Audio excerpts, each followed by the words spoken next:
Aš keistą sapną sapnavau, kad humanoidą moterį pirkau. Gavau ją pilkoj kartoniniai dėžei, išpakavau rozetą, ant laidą įkišau. Ir ji pradėjo man šypsotis. Ji viską daro, su viskuo sutinka. Ji neužduoda klausimų keistų. Ji neserga nei feminizmu, nei seksizmu. Ir kai reikia, ji būna visada švelni. Nu faktiškai šiuolaikinė moteris bėda.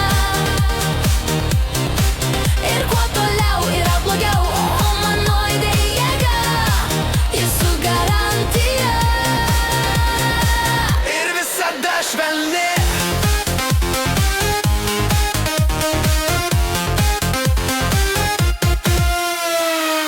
Ji turi fantastinę figūrą. Ji turi apvalius burbuliukus. Man idealiai telpa į delnus. Ji kaip avataras susijungia su tavim, kūnu ir mintim. Nu faktiškai šiuolaikinė moteris bėda.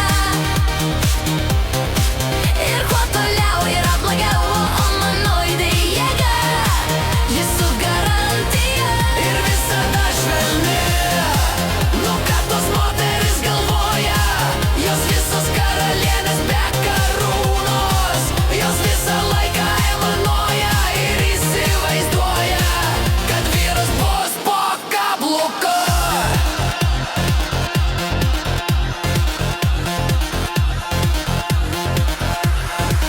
Ji turi fantastinę figūrą.